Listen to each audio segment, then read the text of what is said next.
আমাদের বাংলাদেশের রাজনৈতিক প্রেক্ষাপটে যখন সরকার পরিবর্তন ঘটে, পরের সরকারটা আসলে সবচেয়ে বড় বিপদে পড়ে অর্থনীতি নিয়ে। বিশাল রাষ্ট্র, বিশাল ব্যয়ভার। এখন এই যে রাষ্ট্রের ব্যয়ভার মেটানোর জন্য যে ফান্ড দরকার, টাকা দরকার থাকে, রিজার্ভ, সেটা প্রায় খালি থাকে। লুটপাট, দুর্নীতি, নানান কাণ্ডে এখানে বড় ধরনের পরিবর্তন ঘটে। তো পরবর্তী সরকারটা আসার পর মানুষের প্রাথমিক এক্সপেকটেশন থাকে যে কালকে থেকে চাইল খাবো 5 টাকা, মাছ খাবো 20 টাকা, মুরগি খাবো 50 টাকা, গরু খাবো 300 টাকা। আদৌ কি রাতারাতি এটা সম্ভব? কখনোই সম্ভব না। একটা সরকারের জন্য সবচেয়ে বড় চ্যালেঞ্জ হয় ওই মুহূর্তে বৈশা কিভাবে জনগণের শান্ত রাখা, বিশেষ করে এক্সপেকটেশন, মানুষের প্রত্যাশা, কামনা যে না এইবার পরিবর্তন হবে, কিন্তু পরিবর্তন একদিনে হওয়ার বিষয় না। ডক্টর ইউনূসের ব্যতিক্রম হন নাই। তিনি ক্ষমতায় বসার পর বিভিন্ন দাবি দেওয়া, আন্দোলন তিনি ফেস করেছেন।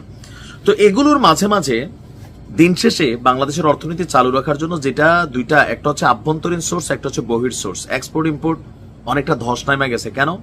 বিশ্ব ব্যবস্থাতে পরিবর্তন, তারপরে আমেরিকার যে খরচ, তারপরে হচ্ছে ধরেন ব্যবসায়ীরা, বড় বড় কোম্পানি, গ্রুপ অফ কোম্পানিজের ব্যবসায়ী যারা ছিলেন, অনেকে বিপদে পড়ে গেছেন, অনেকে ব্যাংকের লোন আটক খেয়ে গেছেন, অনেকে গ্রেপ্তার হয়েছেন।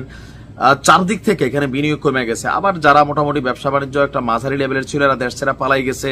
সো এই প্রতিষ্ঠানগুলো বন্ধ হয়ে গেছে, রাজস্ব আসতেছে না, বিদেশি বিনিয়োগ এটা একদম জিরোতে নেমে যাচ্ছে। ডক্টর ইউনূসের সরকারে বিনিয়োগ কিন্তু নাই। মাঝখানে যেসব বক্তব্য ছিল, বিডার আশিক ভাই যতই তিনি উড়ান টুরান দিচ্ছেন, প্রেজেন্টেশন ছিল, কিন্তু পারফরমেন্স ছিল বাংলাদেশ ক্রিকেট দলের মতন, রেজাল্ট কিন্তু বিনিয়োগ নাই। এর মাঝখানে এই যে হতাশ, চারদিক থেকে টাকা টোকা, এই আন্দোলন, ভাই তিনি যখন হতাশ, পদত্যাগের চিন্তা করছেন, এমন সময় ত্রাহি অবস্থায় মানে এই মুহূর্তে চীন যে ঘোষণা দিচ্ছেন, এটা ডক্টর ইউনূসের জন্য টার্নিং পয়েন্ট হইতে পারে, অর্থনীতির টার্নিং পয়েন্ট হইতে পারে, বিনিয়োগের। আর যখন বিনিয়োগ, অর্থনীতি, বেকারত্ব কমে যায়, তখন মানুষের মধ্যে স্বস্তি ফিরে আসে, কামাই রুজি। এত প্রচার প্রচারণে যে জিনিসটা ডক্টর ইউনূস পারছেন না, চীনের বাণিজ্য মন্ত্রী ওয়াং ওয়েনতাওয়ের নেতৃত্বে 150 জন চীনা বাঘা ব্যবসায়ী বাংলাদেশে আপনার 31শে মে আসতে যাচ্ছে। 150 জন বাঘা ব্যবসায়ী। এই সফরের মধ্য দিয়ে বাংলাদেশে চীনা বিনিয়োগ অনেকটাই বৃদ্ধি পাবে। পররাষ্ট্র মন্ত্রণালয় বলছে, চীনা বাণিজ্য মন্ত্রী ওয়াং এর নেতৃত্বে 150 জনের এই দলটি 31 মে থেকে 2 জন ঢাকা সফর করবেন। আর প্রতিনিধি দল ঢাকা সফরকালে বিডার আশিক ভাই সেখানে একটা সেমিনারের আয়োজন করবেন, যেখানে তারা সবাই যোগ দিবেন। এছাড়া জয়েন্ট ইকোনমিক কমিটির বৈঠকেও যোগ দিবে প্রতিনিধি দল। একই সঙ্গে বাংলাদেশে বেশ কয়েকটি ইকোনমিক জোনও তারা পরিদর্শন করবে। চীন প্রতিনিধি দলের সদস্যরা ঢাকা সফরকালে ডক্টর ইউনূসের সাথে, বাণিজ্য উপদেষ্টা শেখ বশিরউদ্দিনের সাথে, পররাষ্ট্র উপদেষ্টা তৌহিদ হোসেনের সাথেও বৈঠক করবেন।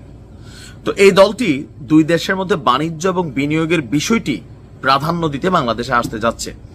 আর এর মধ্যে ডক্টর ইউনূসের সরকারের উপর যেই মোটামুটি বিনিয়োগ নিয়ে একটা কালিমা পড়ে গেছে, যে বিদেশি বিনিয়োগ হারাচ্ছে, শেয়ার বাজারে ধস নামছে, 1000 কোটি টাকা লুপাট হচ্ছে।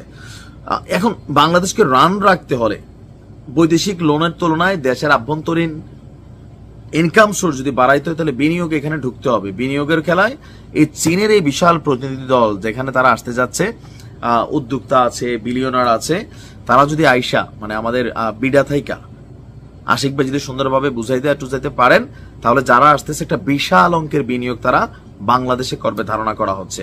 আর ডক্টর ইউনূসও এই বিষয়টা নিয়ে চীনের সাথে কাজ করছেন।